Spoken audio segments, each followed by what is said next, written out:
Our lead this hour is actually from Mr. Rodgers' neighborhood.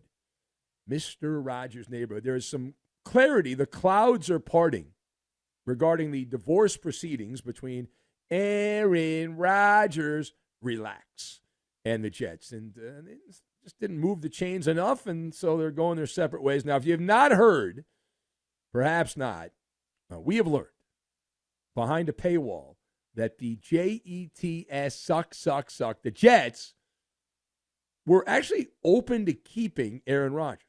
But, that means everything I just said is a lie. However, they were open to the possibility of keeping Rodgers for another season. They gave him an ultimatum. They said, you've got to do what we want you to do. We are going to give you an ironclad set of rules. You have to stop all outside media, only state-sponsored media. You are not allowed to go do your little Joe Rogan show and your little Pat McAfee show. You can't do that. Supposedly, this was mainly about Pat McAfee and not about Joe Rogan. The coach, Aaron Glenn, was not down for the weekly grab-ass session that took place on Pat McAfee's YouTube show. So let us discuss the question. The Jets telling Aaron Rodgers, ixnay on the Pat McAfee show, that was a deal breaker. How do you process this? So I've got guardrails, internal combustion engine, and talking points memo. And we will combine all of these things together, and we are going to melt butter is what we're going to do. How much butter is in that key lime pie? I don't know. I didn't make it. All right, so first of all, this is the classic good cop, bad cop situation. Right? You got the stories leaked, and the story's like, well, we tried to work with Aaron Rodgers. You know, it came from the Jets. We tried to work with Aaron Rodgers, but he wouldn't work with us, and so we had to get rid of him. But we were trying to be the good guys. We wanted Rodgers to focus on the team and put the team first, and Rodgers wasn't willing to do that. But you look at the good cop, bad cop part of it. You had Robert Saleh, the wannabe Tony Robbins guy, Mr. Sunshine and Lollipops. Now you bring in Aaron Glenn, who's looking to lay down the law. These aren't your grandpa's Jets anymore. Well, actually, for the Jets to be good, they'd have to be your great-grandpa's Jets. But he's the new sheriff in town. So to rephrase that, for those of you in the back of the room or a little overwhelmed by the snow moon, the circus is now over. The dog and pony show is now over. There'll be calm waters and smooth skies and the friendly skies there. The Jets' new regime wants to establish at least the appearance of guardrails, gang green guardrails. And now they're serious. Yeah, no more Mr. Nice Guy, right? Now we're getting real. No more Mr. Sweetheart. Aaron Rodgers did whatever Aaron Rodgers' heart desired under Robert Saleh. In fact, he actually put Robert Saleh in front of his home in New Jersey, and he rubbed his feet on Robert Saleh when he went into his home in New Jersey. That was the relationship. He was just a mat you rub your feet on, clean your shoes on when you go in your home. So Rodgers famously missed a couple of practices that were mandatory because he was in Egypt. God only knows what he was doing there. And he also made the headlines. Every week there were headlines because of the paid appearances with Pat McAfee. And it would appear there was an ultimatum given. Would you want to continue as the quarterback of the New York Jets? Or would you rather continue with Pat McAfee? And Rodgers, who does make more money playing quarterback with the Jets, decided, I'm good. And instead, he'll take his over $1 million. Can you believe Rodgers gets paid over $1 million to clown around and gossip with Pat McAfee every week? My God, earns good for him, but I do 5 nights a week, 4 hours a night. I do 3 hours of podcasting a week, and I make pennies compared to what Rodgers makes for like 10 minutes on Pat McAfee. Now, he figures, I would assume, Rodgers, that I can play with another bad team. The Jets suck. I can play with another crap bag team, so I can keep my little side hustle, making $1 million, over $1 million, and I can make a lateral move, and I go live in Vegas for a year. and suck at a time you can't suck with the Raiders, or I can go to the Tennessee Titans and have country music and great food and all that and play with bad teammates with the Titans. I don't have to go to the Jets. I can play with bad players elsewhere. If I want a bumpy ride, I can go to another team, and these other teams, they'll let me talk to whoever I want. If I want to sit there and play patty cake and twiddlywinks with Pat McAfee, they'll allow me to do it. All right, now, secondly, we now sidestep to the Bay Area, Northern California, where Deebo Samuel would like to be traded. The 49ers are saying, okay, go ahead. Get your ass out of here. Don't let the door hit you where the good Lord splits you right there, and get out of here. And so they're allowing his agent to facilitate a trade to clear the runway for takeoff. And now we are hearing some new details from behind the scenes. Now, the San Francisco Brass, the big cheese there in the Bay Area, unhappy with Deebo Samuel.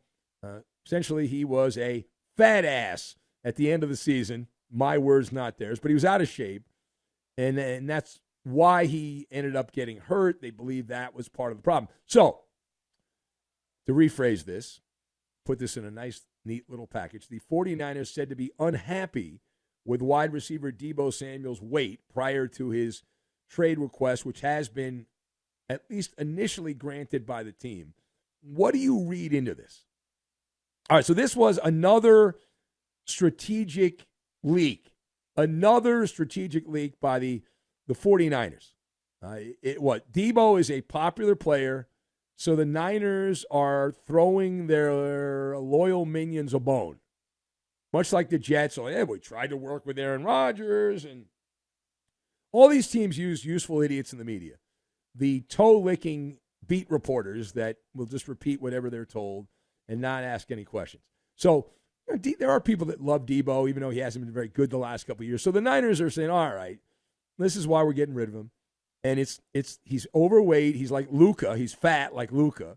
And he looks skinnier, but he's actually fat. And there's also a horsepower issue. If you look at Deebo's internal combustion engine, it has degraded in recent years, and it is affecting his overall performance, as Deebo Samuel's only explosion is when he brings the boombox out from the locker room. And horsepower can indeed diminish over time. We know that. We know that horsepower goes down. But he's got all the swagger. He just gives you the swagger. But when the game starts, there is no separation anxiety because there is no separation, you see. Defenders can easily handcuff what had been an amazing superpower. This guy used to kill my Rams, Deebo Samuel, and it's been a minute since that happened. Deebo Samuel is essentially unrecognizable from his, I say glory days, but it was really like 1.5 seasons where he was like a running back and a wide receiver, and he was bouncing off defensive players. He was like in a pinball machine. But he hadn't been that guy. And it's one of those things, the man that shot Liberty Valance, when the legend becomes the fact, you go with the legend. The legend is that Deebo Samuels is a supernova, and Deebo Samuels is amazing, but things have not fallen into place for Deebo in a couple of years. But we still remember when he was an absolute thoroughbred running around the football team, and right now he's a Clydesdale. All right, now, final thought.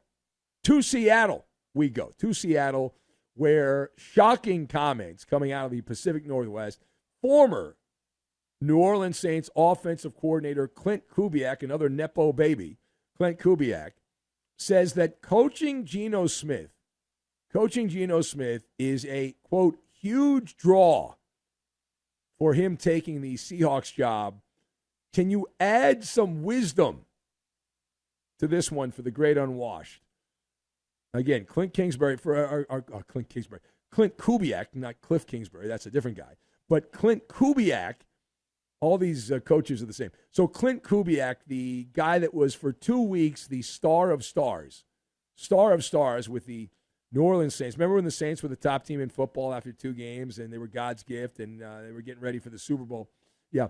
So Clint Kubiak says coaching Geno Smith is a huge draw to take the Seattle job. Can you add a little wisdom? Yes. So this was Kubiak following the talking points memo. It is the price of admission. It is the get-in price right now, buy now, for a nice, easy job where you're not going to win anything. And what else is he going to say? I took the job, but we don't have a quarterback. Our quarterback blows. You can't say that. But the real ones know. The real ones know. Not Nostradamus. He's drinking the 12th man Kool-Aid. I'm not talking about him. Like J.J. and Reddick gets it. Crying Craig gets it. There's a mix among the 12th man fan base there in Seattle. But the proof is in the numbers. Geno Smith is not only a quarterback, he is a liability. And if my math is correct, not only is it the eyeballs, but the math, he's played 26 teams with a 500 or better record in 3 years as the starting quarterback with the Seattle Seahawks.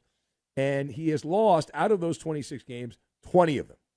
Now, I didn't play in the NFL. I just do an overnight show. That doesn't seem like it's good to me. Maybe I'm wrong.